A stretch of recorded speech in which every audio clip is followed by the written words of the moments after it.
Ladies and gentlemen, this program is for you, not your children.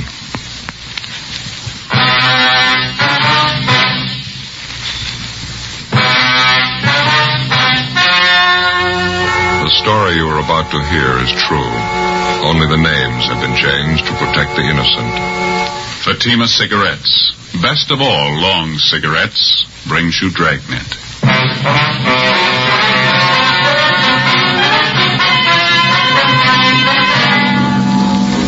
You're a detective sergeant.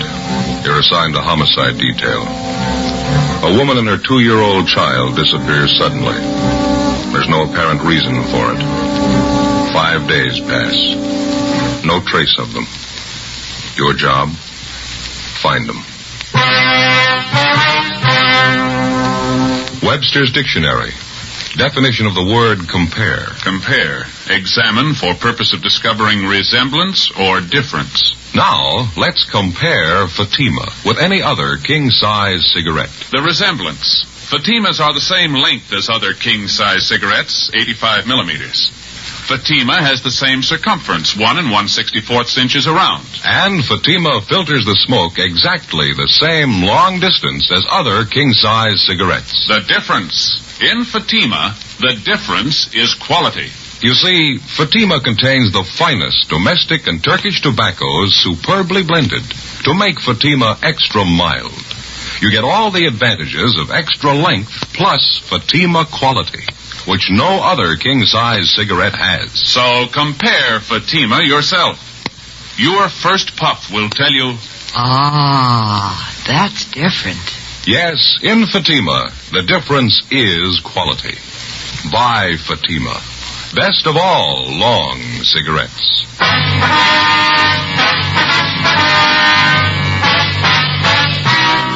Dragnet, the documented drama of an actual crime. For the next 30 minutes, in cooperation with the Los Angeles Police Department, you will travel step by step on the side of the law through an actual case transcribed from official police files. From beginning to end, from crime to punishment, Dragnet is the story of your police force in action. It was Tuesday, April 20th. It was overcast in Los Angeles. We were working the day watch out of homicide. My partner's Ben Romero. The boss is Captain Blaine Steed. My name's Friday. I was on the way back from communications, and it was 1:35 p.m. when I got to room 42. Homicide. Hi, Joe. What's doing? Oh, not much, Mac. Where'd Ben go? Inside, Captain's office. Be right back. Oh, thank you. Keeping you busy? Well, about the same. A little hectic around the house, though. Oh, that's right. Ben mentioned something about that. You're getting ready for a wedding out there, aren't you? Yeah, my daughter Alice. She's sure getting a nice fella. Oh, that's so? Yeah, ambitious kid. Part-time accountant. Goes to law school at night down Loyola. Real nice fella. Mm-hmm. When are you getting married? Week from Saturday. It's going to be a big church thing. Sure glad it doesn't happen often. Oh, how do you mean? Big production. Never saw so many bills in my life. New dress for Alice, going away luggage, bridesmaids' dresses, eats, drinks, new carpet for the hall, new curtains in the living room. Wife must think I'm made of this stuff. Well, you should have had all boys, Mac. Yeah. You're giving your daughter away, huh? Yeah. Well, that reminds me, I got to be sure and send my suit to cleaners, get a good press job on it. Sure is funny. Huh? What's that? It seems for years the wife's been afraid we'd never get Alice married off. Now it's finally in the works, the wife's still unhappy. Oh, well, how's that? Goes around moping around the house, wiping at her eyes, keeps muttering something about losing her little girl. Her little girl is leaving her. I don't know. Well, how old's your daughter? 32. Well, I'll be down in Stats office if anybody wants me. Right, Mac. Yeah. Oh, pardon me, Ben. Excuse me, I didn't see you. Okay. Hi, where you been? Making a couple of phone calls. I think we might have something. Yeah, what's that? The Gorman case. Had a call from one of their neighbors while you were gone. Where was that calendar of ours? Gee, I don't know. Oh, here, I got one in my pocket here in my wallet. Oh, right. Here you are. Oh, thanks. Well, let's see now. Mrs. Gorman and her little girl Nancy disappeared on the 15th. Is that right? Yeah, Thursday. Why? And the husband, Mr. Gorman, filed a missing complaint on Friday morning, right? Yeah. What are you getting at? Well, you remember when we talked to Mr. Gorman, he couldn't think of any reason why his wife and his little girl should disappear like they did. Yeah. Remember me asking him the question if his wife ran around at all, if she was interested in any other man? That's right. He told you no, didn't he? Well, this man who just called in, he lives out in the Gorman neighborhood. He swears up and down that Mrs. Gorman was keeping company with another man. Who is this neighbor, anyway? Name's John Pearson. He lives about 4 blocks from the Gormans. Well, we talked to neighbors a lot closer than that to the Gormans. They didn't seem to know anything about it. What else did this guy tell you? Let's see. The man Mrs. Gorman was supposed to be running out with is a Ralph Kane. He lives next door to Mr. Pearson. Well, how'd this Pearson sound to you? Pretty typical neighborhood watchdog. But here's the interesting part. Mrs. Gorman and little daughter Nancy disappeared last Thursday. Now, according to Pearson, this Ralph Kane hasn't been seen around since Friday night. He told me on the phone he saw Kane toss a couple of suitcases in his car late Friday night and drive off. So he hasn't come back yet. Yeah, it might be something. Well, how much of a romance was Mrs. Gorman supposed to be having with this Ralph Kane? It's pretty heavy, according to Pearson. Said it's been going on for 6 months, anyhow. And Mr. Gorman didn't know anything about it? He got me there. If he did, he didn't let us in on it. What if he'd have any reason to cover it up? Well, it's possible, I guess. Didn't want the scandal. How sure are you that Ralph Kane's really missing? Might be just off on a weekend, huh? No, I checked the place he worked. He's a printer. Didn't show up for work Monday. Didn't show up today either. No message, no excuse? Nothing. I called a friend of Kane's that Pearson knew about. Friend doesn't know where he's gone. Well, I guess we better get on it. It's the first decent lead in 5 days. Huh? Yeah. Just thinking, Joe. Neighbors like Pearson. What would we do without him? 5 days before, on a Thursday evening, a Mr. Philip Gorman returned to his home in the Westlake district of Los Angeles to find his wife, Barbara Gorman, and his 2-year-old daughter, Nancy, missing. There wasn't any note, no explanation of any kind. A few clothes were gone. Mr. Gorman filed a missing report, and a broadcast and an APB were gotten out on the mother and daughter. Neighbors, friends, and relatives were checked. No leads. Routine investigation failed to turn up anything. Mr. Gorman could give us no explanation for the disappearance. After 3 days, we got out a radiogram. Still no results. Tuesday, 1:50 p.m. Ben and I got in the car and drove out to see John Pearson, who'd phoned in the information about Mrs. Gorman's supposed boyfriend, Ralph Kane. We found Pearson out on the back porch of his home, feeding some milk to a pair of house cats. I thought everybody knew that, Sergeant. Mrs. Gorman running around with that Ralph Kane. I'm no busybody. I wouldn't have mentioned it all if this hadn't happened. You say Kane had been seeing Mrs. Gorman for the last 6 months. Is that right, Mr. Pearson? About 6 months. That's how long I've seen it go on. And James, don't be such a hog. Let Fred have some of the milk, too. Greedy little devils. Do you know of anybody else in the neighborhood who's been aware of this, Mr. Pearson? I mean, Mrs. Gorman and this Ralph Kane? Well, I know for sure that Thelma White next door knows about it. She's mentioned it to me. Kane used to park with Mrs. Gorman near that vacant lot by Thelma's house. Those were the nights that Mr. Gorman was working late. Would you know if Mr. Gorman was aware of this, that his wife was running around with another man? I'm pretty sure he did, Sergeant. That's the strange part about it. Well, how do you know, sir? For George, the man who delivers the groceries, he just happened to mention it to me once. All right, James. Right, it's all gone. Now run off and play. Yes, George, the grocery man, he made a delivery to the Gormans once and heard them rowing about it. George said Mr. Gorman was very mad, talked divorce, all that sort of thing. Well, how about the Gorman's little girl, Mr. Pearson, little Nancy? Tragic, Sergeant. Such a sweet little thing. Mrs. Gorman kept her under an iron hand. Imagine, the little girl's only 2 years old. Mrs. Gorman was after her with a stick all the time.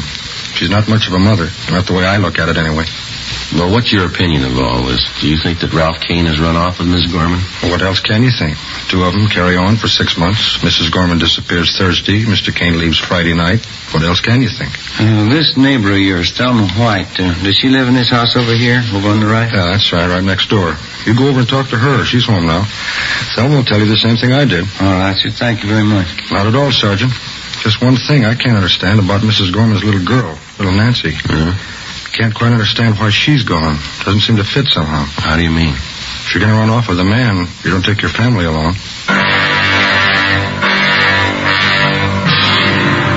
2:15 p.m.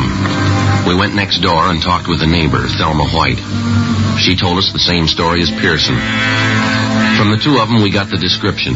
DMV furnished us with the license number of Ralph Kane's car. We checked further with Kane's friends, relatives, and his landlady.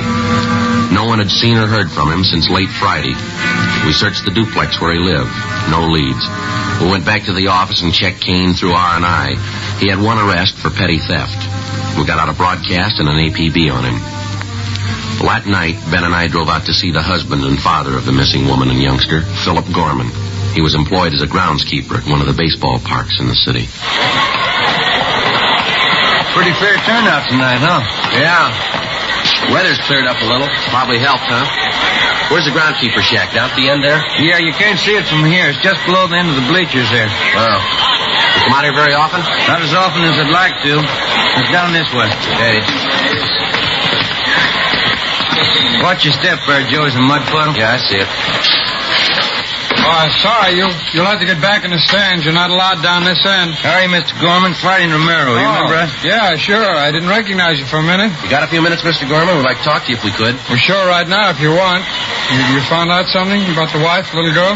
No, sir, nothing definite. Got a few questions we'd like to ask you.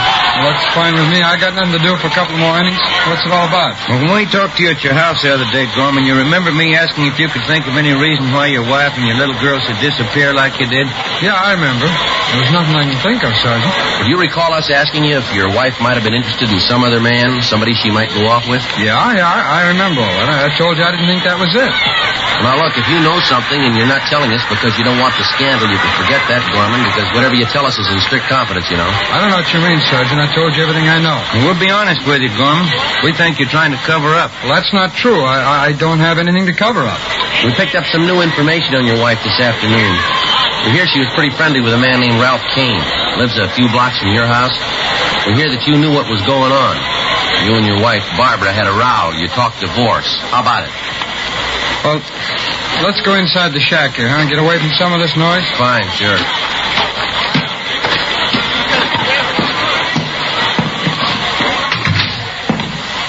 I hope you don't mind it in here. It's a little dirty. I keep all the maintenance stuff in here. That's all right, Gorman. Now, how about Ralph Kane?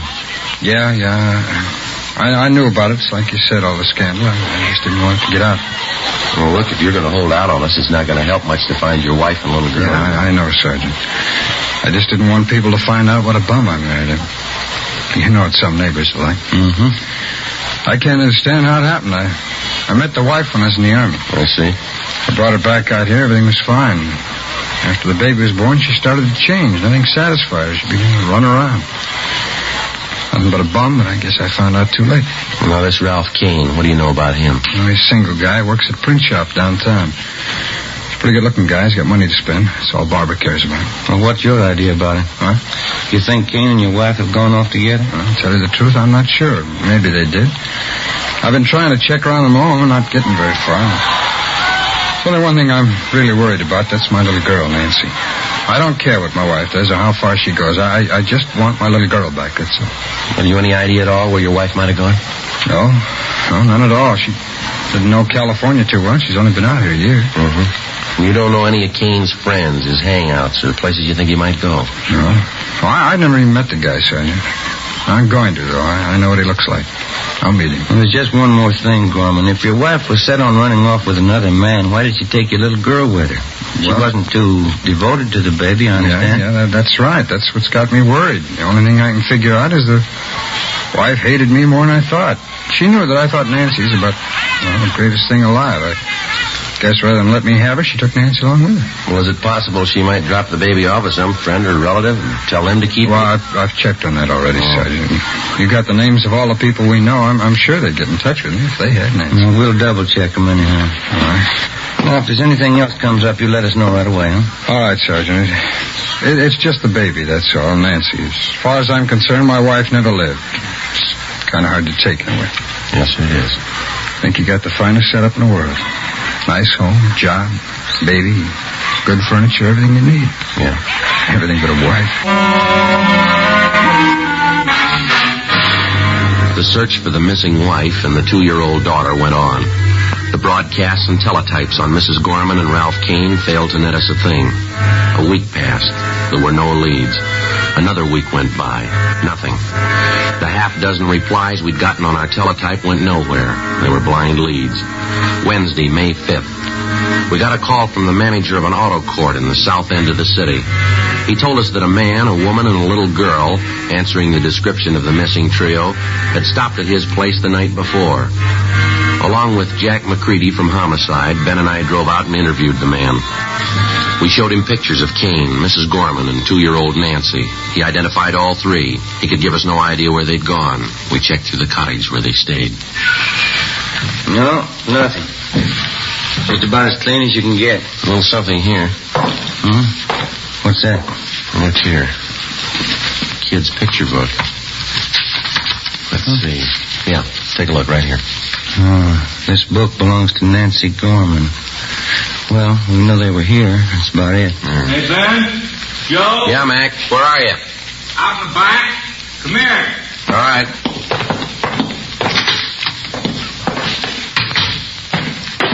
What have you got? Come here, have a look. Where'd you find that? Poking around this trash barrel here. Looks like part of a little girl's dress, huh? Yeah, there's not much there. Did you find the rest of it? Well, that's all there is, just that little collar. Take a look here, Ben. The stains right here, over here, too. Yeah. What do you think?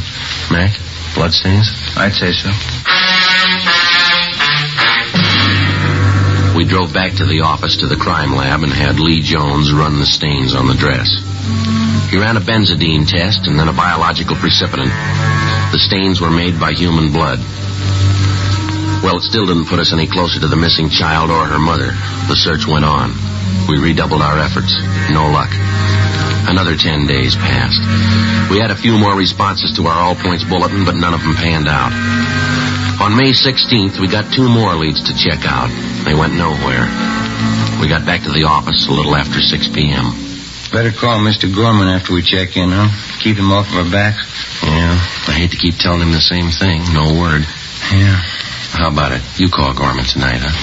All right. Mac, what's doing? Got something for you. Sheriff's substation called, East L.A. Now, what about? The Gorman case, they found him. Where? Another auto court right there in East L.A. Ralph Kane and Mrs. Gorman, they got them both under surveillance. How about the little girl, Nancy? Well, that's a hitch. Huh? No sign of her.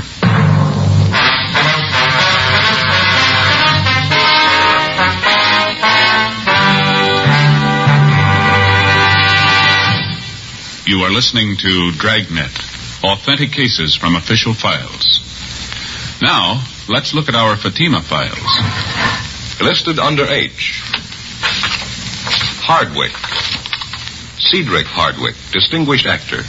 He says, I find Fatima a very pleasing cigarette. It has a distinctly better flavor. K. Kelly. Nancy Kelly, star of the Broadway hit Season in the Sun. She says, Between scenes and after the show, I like to relax in my dressing room and light up a Fatima. They have a really different flavor. And what's important to me, they're extra mild. listed under L. Lovett. Vice Admiral Leland P. Lovett, United States Navy, retired. He says, I smoked Fatimas when I was a midshipman. I still do, because they have a better flavor and aroma. Fatima is easily the best of all long cigarettes. Friends, our files show Fatima sales are going up. Up every day. The reason for Fatima's ever-increasing popularity can be summed up in 2 words.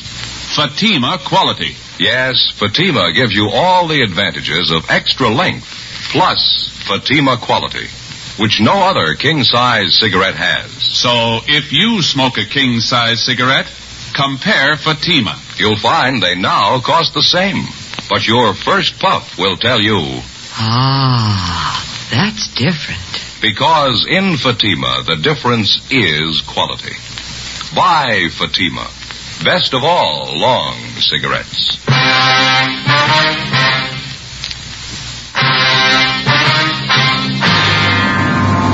Saturday, May 16th, 9 p.m. Along with Levinson and McCready from Homicide, Ben and I drove out to the sheriff's substation in the east end of the city.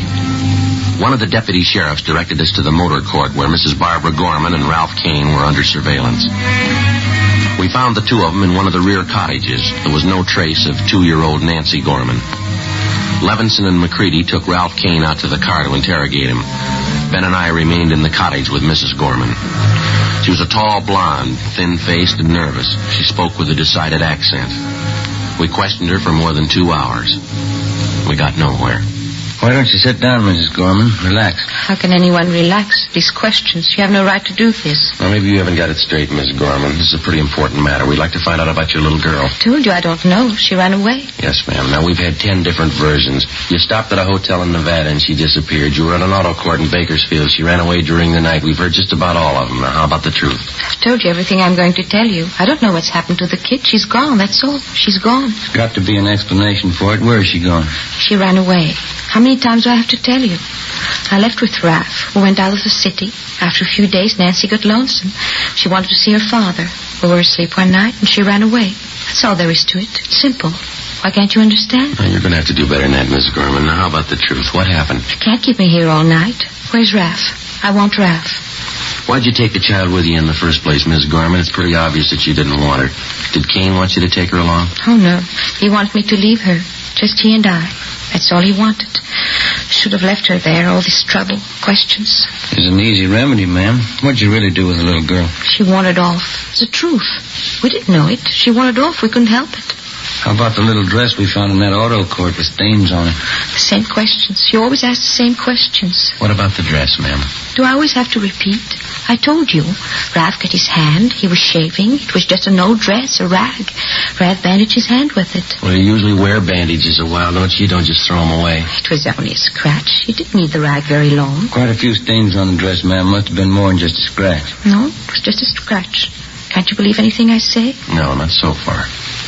Please. Can't I go outside for a few minutes? I have a headache. It's so hot in here. All right, Miss Gorman. Go ahead, ma'am. Yeah, thanks.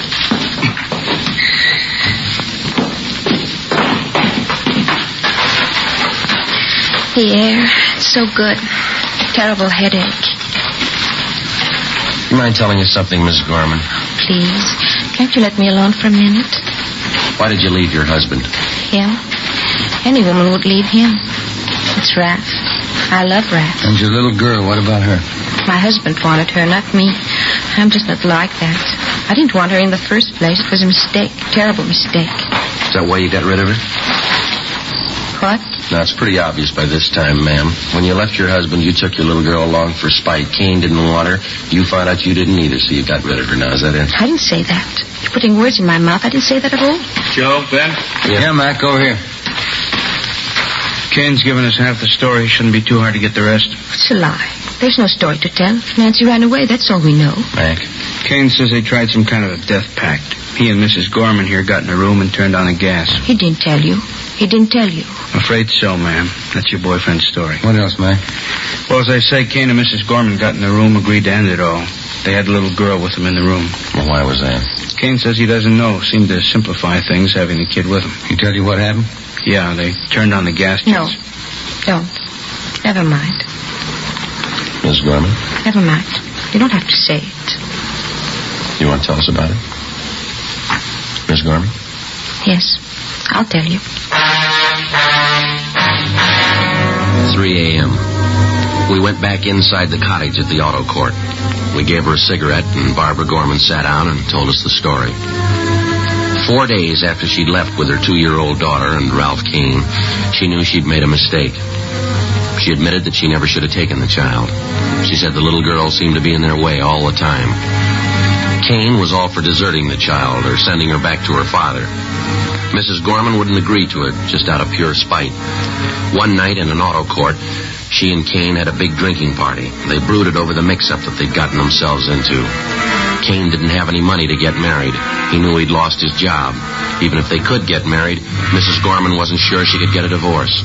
Another full day and night of drinking, and they decided on a lover's death pact. They turned on the gas. I don't get it, Mrs. Gorman. Why'd you have your little girl in the room with you? Why didn't you leave her with somebody, with anybody? Why? She was mine, wasn't she? I thought we could go together, all three of us, but it didn't work that way. Well, what happened? Well, Raph and I woke up. Throats were burning. My eyes were burning. Looked over at Nancy. She wasn't moving. It was just like she was asleep. What'd you do then? We got in the car and left. We found a nice place in the desert. There were nice flowers there. We buried Nancy. How about you and Ralph Kane? You knew you were in deeper. Why didn't you try it again? Oh, we did, a couple of times. We loved each other. It's the only thing we could do, but if Every time we tried, we couldn't go through with it. We'd try. We never could finish it. Raph got a job. We were going to buy a gun. Tomorrow, we try again. Can you show us where you buried your little girl? Yes. Place in the desert, out near Palm Springs. It was a nice place. There's lots of nice flowers around. You understand, don't you? We were in love, Raph and I. Yeah. My husband wouldn't understand the way I loved Raph. It was everything. It was the whole world, Raph and I. I didn't mean it that way for Nancy. It was a mistake. You've got to understand I didn't mean it that way. That's the way it is. It doesn't matter. You can't hurt us, not Raph and I. You can't take away what we've got. You'll never take that away. All right, you want to get your coat? Yes. It doesn't matter what happens. It's for Raph. I don't care what they do. I'll keep on loving him. The same way I love him now. It doesn't matter. We'll pay for our mistakes. Yeah, lady. They're going to cost you. At 5 a.m., we put in a call for Lieutenant Lee Jones and the crime lab crew and the coroner. When they arrived at the auto court, we drove to the spot in the desert near Palm Springs where Ralph Kane and Mrs. Gorman pointed out the spot where they'd buried Nancy. The body was uncovered at the exact spot. It was taken back to town to the county morgue, where an autopsy was performed. Kane and Mrs. Gorman were booked on suspicion of murder. By 5 o'clock that afternoon, we had the results of the autopsy. Yeah, Doctor. Uh-huh. Right. Thank you. Bye. What's the story, Mac? Not what we thought. How do you mean? I think Mrs. Gorman sold us a bill of goods. Little girl didn't die in a room full of gas. What'd the doc say? He found 2 bullet holes in the body. That night, after hours of interrogation, Ralph Kane and Mrs. Barbara Gorman both broke down and confessed that they'd killed the child in cold blood. They pleaded drunkenness, that they weren't responsible for their actions. They were returned to their cells and held without bail. The child's father, Philip Gorman, was notified. The following morning, Ben and I accompanied him to the county morgue. It's this way, Mr. Gorman. Oh, thanks. You sure you want to go through with this, sir? Mr. Gorman? Well, I might as well tell you the truth. I'm not sure I do. It isn't going to help much, Mr. Gorman. Believe me, it isn't. I just wanted to see you just once more. Yeah, well, it doesn't work out. It wouldn't be the same. Not the way you remember. Just wanted to see. I just wanted to find out. What's that? About her mother, Ralph Kane. What is it that can make them do it? Little girl, she's only 2. What can make anybody do a thing like that? Your wife called it love.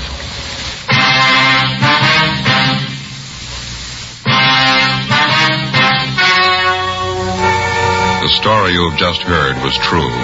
Only the names were changed to protect the innocent. On September 10th, trial was held in Superior Court, Department 89, City and County of Los Angeles, State of California. In a moment, the results of that trial. And now here is our star, Jack Webb. Thank you. Friends, tonight you've heard just a few of the reasons why you should smoke Fatima. It sums up this way. Fatima gives you all the advantages of extra length, plus Fatima quality, which no other king-size cigarette has. Tomorrow, buy Fatima in the golden yellow package. Remember, they're extra mild with a different, better flavor and aroma.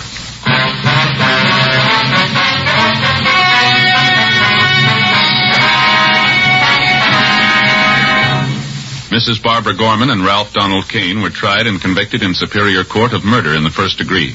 Mrs. Gorman was sentenced to life imprisonment. Kane received the death penalty. He was executed at the state penitentiary, San Quentin, California. Ladies and gentlemen, the Bill of Rights section of the United States Constitution protects our freedom. Today, that freedom is endangered by tyranny and aggression. Every American must help make our free government an example to all peoples by dedicating himself to a constant, active citizenship. Freedom needs you.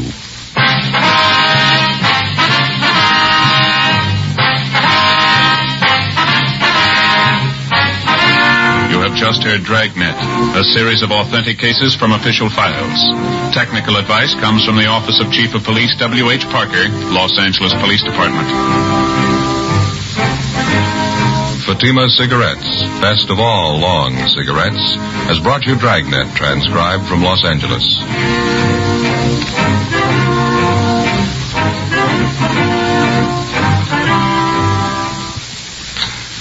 Stay tuned for Counter Spy, next over most NBC stations.